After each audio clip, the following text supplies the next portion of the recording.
when your note-taking system is, I don't have one.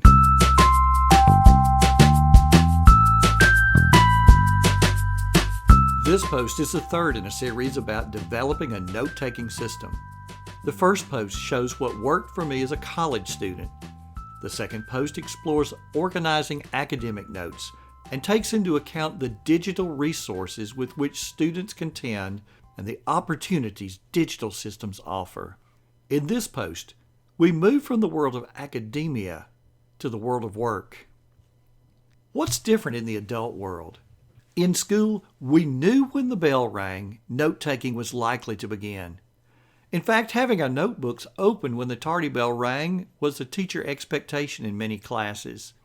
During the class, taking notes may well have been the major way in which you participated in that class.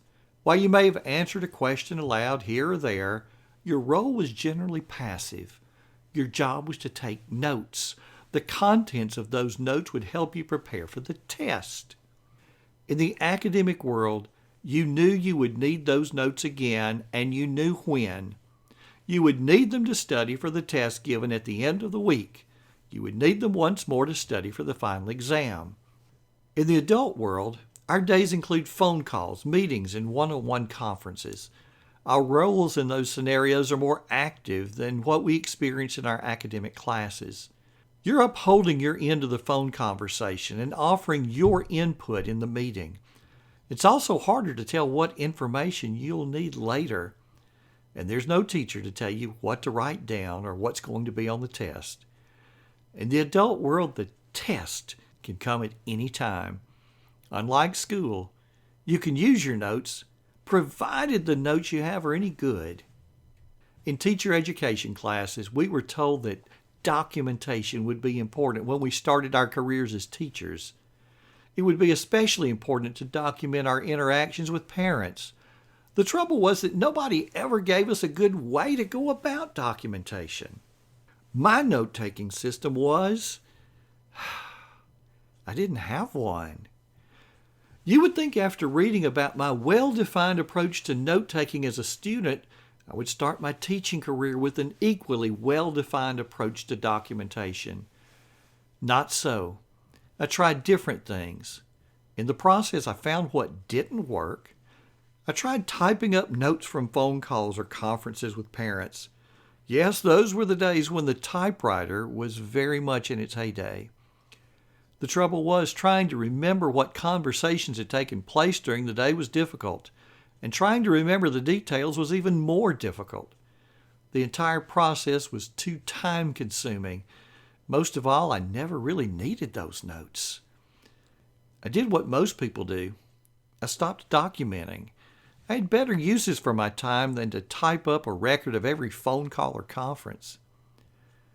I tried composing a form on small slips of paper. I would take notes on those slips and then file them. That way every conversation with Mrs. Jones would be filed together. Good idea, but keeping up with it proved futile. Filing those slips was cumbersome. As time went on and the number of slips grew, the task of alphabetically filing grew even more cumbersome. Again, I rarely needed to refer to those little slips. So I did what most people do. I stopped documenting once again. You don't need it until you need it. People do what works. That's what has helped our species survive. When the time crunch hits and you never need those notes, taking notes grinds to a halt. And then it happens. That one conversation where you thought the issue had been settled. 3 weeks later, the other party's sitting in your boss's office and you're the topic of conversation. The other person presents a side of a story far different from your recollection.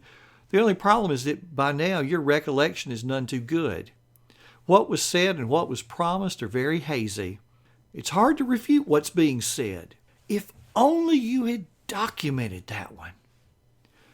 You never know which one of the actions is going to come back to haunt you.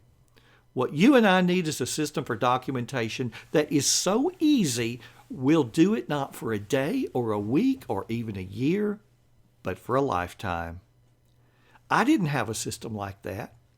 Most people don't. If you're one of the ones who don't feel bad. You're part of a very large club. What comes next?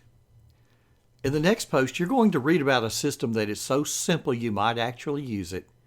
But it doesn't stop there. Other posts to follow will give you other methods. Some of us like to organize digitally. Others like pencil and paper. Regardless of your preference, you're going to get something you can use. My suggestion is to continue to read and listen to the posts in this series. Think about the pros and cons of what you read as it relates to your own situation. Wait for the next post and do the same thing. And when the series ends, make your plan as how you will take notes. You can become a master note taker. It's not hard. You just need a good system. This has been Frank Buck. Thanks for listening. Now go and make today count.